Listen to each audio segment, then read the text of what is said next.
Okay, welcome back. I usually start these at night, but it's been a good day. The sun's out, I'm vibing, so I'm like, you know, let's continue on. Let's do a chapter. So, we are on chapter 111 of Beastars. His eyes are like marble, or something like that. So, let's get started. Show me the villain who makes herbivores cry, for I am the Beastar. Oh, so it's the kids, okay. Why do I always have to be the villain? Let's switch places. Everyone's mostly gone now. Sunsets invite a lot of scary carnivores. It's okay, the Beastar will protect us. Interesting. Okay, so yeah, so Yafia is like an urban legend, like in their society. He operates at night, it seems. Um, so he's not very public, like as a figure. So it's very telling that these kids are kind of like acting out like how Yafia operates as a vigilante or a crime fighter, right? Not necessarily a vigilante. It's more like a crime fighter. Let's see. Oh, okay. Chapter 111. His marble-like eyes are blurred like frosted glass. What does that mean? That's true. I wonder where he is right now. He's where no one can find him. He's like fighting on rooftop. The hope of this world is constantly locked in battle. Ah, I don't know how I feel about this. I mean, don't get me wrong, it's super cool. Like Yafia has a really awesome he has a really awesome aesthetic to him. Like he's elegant, he's graceful, he's tall, he's does he have money? I'm pretty sure he has money. He's rich, he's the Beastar, I'm pretty sure. Just from what I've seen, like it should be a high paying position. So he has status, he has power because we see he also like, he gets around with like high value women, it seems, like in their society, but he never settles down. Kind of like a Bruce Wayne, like a Batman of their society, right? So he looks like he's locked in combat with some. What are these? Cheetahs or pumas? They look like leopards. Yeah, leopards. The Beastar protects the peace of the city day in and day out. I think I should become a Beastar one day. The Beastar has turned into an urban legend though. Okay, there we go. What kind of animal is he? He's big. He's a big black horse. The candy shop owner told me so. He really exists. Okay. This is just something I like gathered like from before because like based off of his introduction when he was talking to like the police chief or whatever, it was like he was even shocked to see the Beastar, which tells me if that's the case with the police, that told me he operates with like a lot of autonomy on his own. Like they know of him, but it's kind of rare that even they see him. So we see that effect like being reflected in their society. Okay, let's see. Yafia, it looks like your mission took quite a heavy toll on you. It's no big deal. Actually, I imagine this guy with kind of like an accent. I don't know, just from how he looks. Like, there's two ways I imagine his voice. Like, he has the voice of a very articulate like black man, or like a foreign accent. Like, let's see. It's no big deal. Super independent general. This is what happens when you take on a leopard gang while you're on the tower. They can climb like monkeys. What in the... Okay. Oh, this is cool. So these mice, are they rats? These rats? I'm gonna call them rats. They're kind of big, so I'll just call them rats for now. They just they do tasks for him. So they're massaging his muscles. What's this one doing? They're stitching him up down here, and he's connected to like an IV fluid machine over here too. So, hmm. Interesting. So that's kind of like a very efficient workforce he has too. Combing his hair. That's pretty cool. So that he has like a bunch of Alfreds, like just doing them services and stuff. That's cool. How could you be so reckless? I saw a family of chipmunks passing by and I had to climb the tower. Anyway, they're with the police now, so you'd better do an investigation on them. We have to eliminate the influence of the blood-bone drug. We'll be thorough with our investigation. So it's like, this is like the Commissioner Gordon, maybe?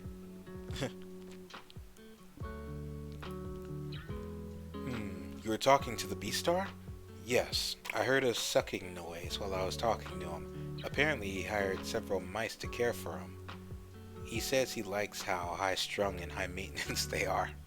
He's a strange animal for sure. Okay, so he hired them. That's pretty cool. Where did he hire them from though? Like an agency, or I hope they expand on that. Unlike the previous Beastars, he doesn't take part in politics. He doesn't even show himself to the media. Ah, gotcha. That's actually why animals are making theories that the Beastar is dead. And that it's just a myth the police created. Well, that isn't going to stop the criminals from fearing him. Interesting. So, I have more questions now. Like, how effective... Let me go back. How effective is Yafia's way of doing things? Like, because that's always the gripe I had with, like, superheroes like Batman. Sure, he beats the criminals, right? But then they'll just get out and do it again. But then again, I don't know if he, like, does he kill them, or does he... Well, he said they bring him in for, like, for questioning, so I'm assuming he didn't, like, kill them. He just beats them up really bad. But, you know, where does the cycle end? Like, is the influence, like, his reign of terror? Is it enough to keep society together? That's my question. Is he enough of a deterrent on his own, especially in the way he operates? It's like he can only be, there's only so much of him, right? In my opinion, he'd have more influence if he were to be in politics, but maybe he does this because it's just a direct way of getting things done, you know? Maybe it's the most efficient way for him. I don't know. I'd like more insight into Yafia. He's a very interesting character. Like, the more I see of him, the more he moves up on my list. Anyway, let's see. He has chosen to fight for peace with just him and his physical prowess. He is a rarity among heroes. How long will it take to create perfect peace in the... Oh, the sim. How long will it take to create perfect peace in this society?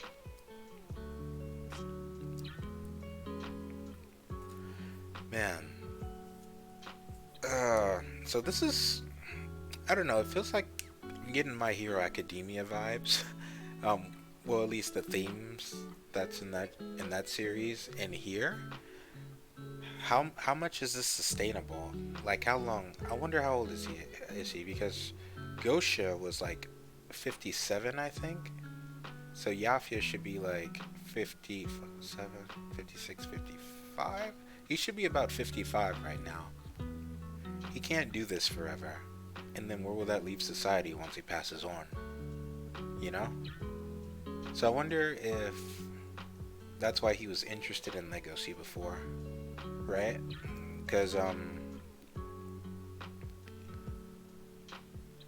we got like insight into his past with Gosha. So that means he knows that, well, he should know that Legacy is Gosha's grandson, right? So I wonder if he's going to be looking for a successor, because Louis doesn't want the title of Beastar. He left that, right? And Legacy's not even thinking about that, so this may be what introduces... I don't know. I don't think it's in Legacy's character to become a Beastar, though. I mean, sure. But if Yafia operates in the shadows of society, I'd imagine that's where Legacy will be too, because he's already there. While Louis operates in, like, the politics side of it. Like, oh, actually, yeah, that's how they could do it. That's how they could do it. Louis would like be in the limelight, right, and handle all things political, while Legacy being like a apex predator, right? Um, an alpha male, he would like operate in the shadows as a crime-fighting vigilante, which is kind of what he was already doing with Goheen. In my opinion, Goheen is the real Beastar of this society. That'd be cool if it was revealed that he was a Beastar. That's just me though. I really love Goheen's character. Like the compassion that comes with that. He's one of the most interesting characters in this show. I want to see more Goheen and what he thinks about Yafia, or his take on it. I don't know.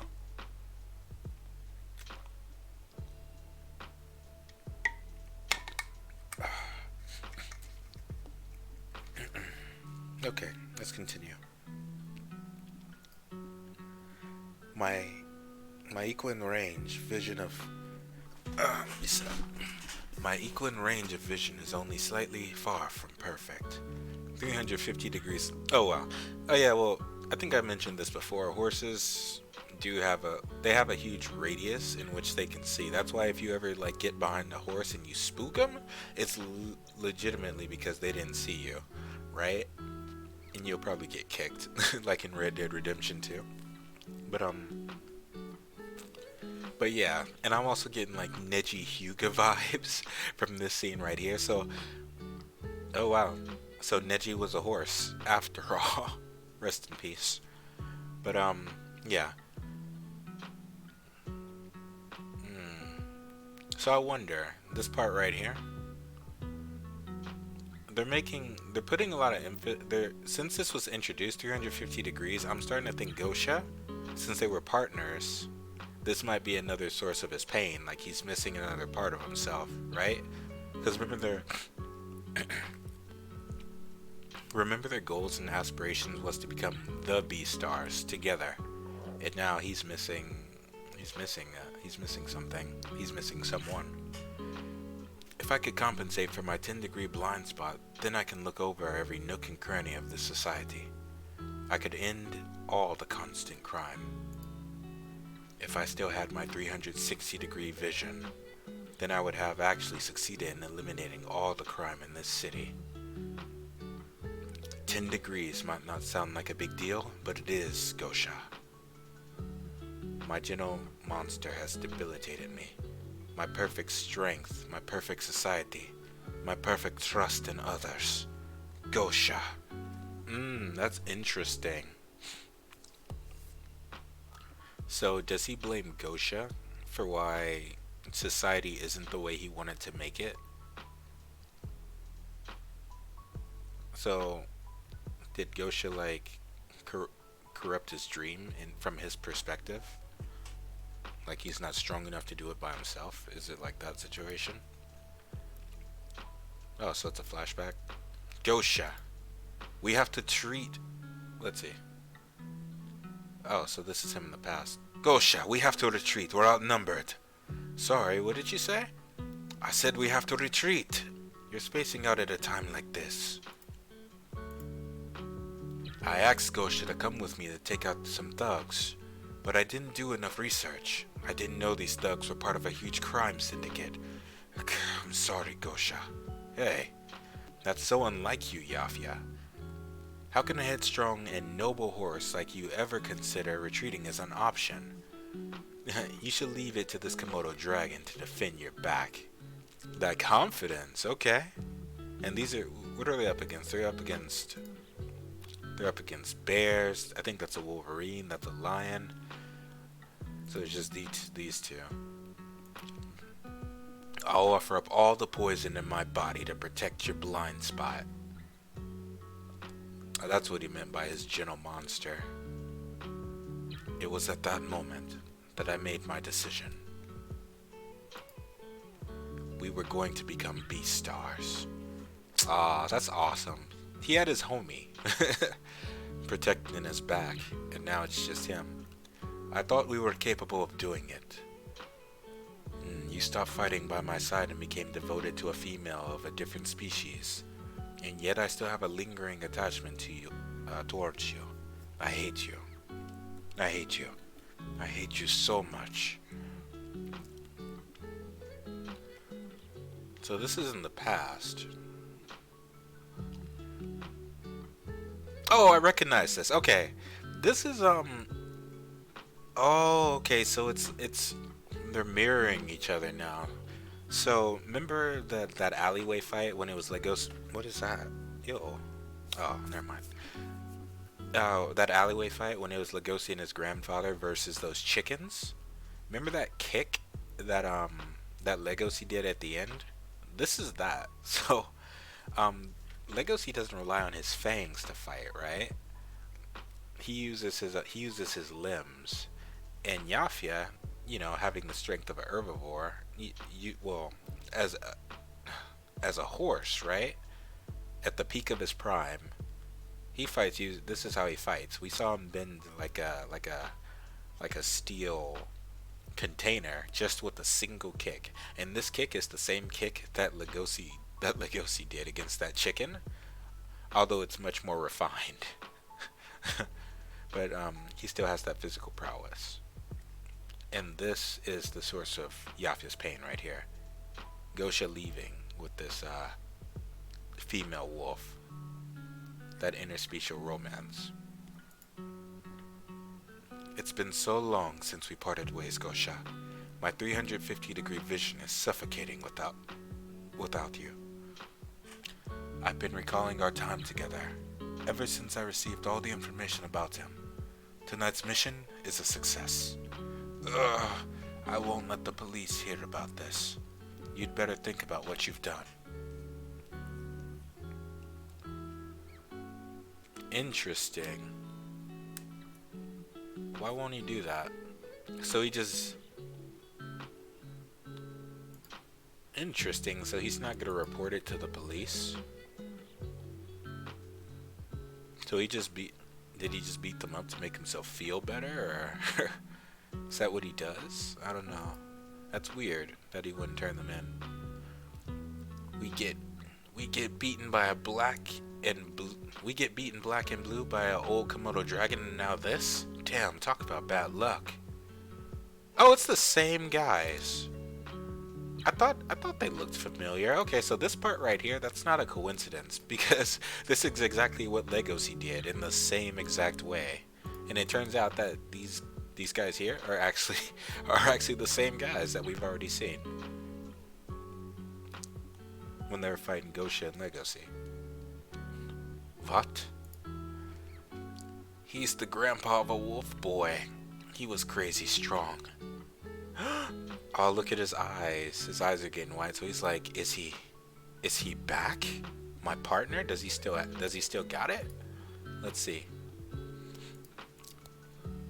Okay, so he's on his radar now. The grandpa of a wolf boy. Okay, so we have Gosha here with the kids. Uncle Scaly, we're off. Alright, see you later. Here's a kitty cat punch. Aw. I'm off. See you later. When Legosi was that young, he was the cutest kid ever. So does he just look out with he has a good relationship with these kids here. That's cool. Such a grandpa. It's the perfect weather for hanging clothes. Good morning. Oh, good morning, Gosha. This foot. Ah, Yafi's here.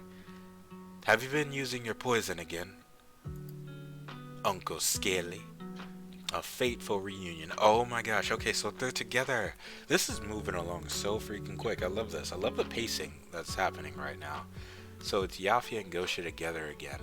They haven't seen each other. I think it was like, what, was it 5 years? No. It hasn't been 5 years. That was the amount of time Legosi and his grandpa haven't seen each other. So this was a good chapter. I hope you enjoyed it. Let me know what you thought about it in the comments. We're gonna be moving on to chapter 112, so I will see you then. So many questions. This is hype. Anyway, I'll see you during the next one, and be good.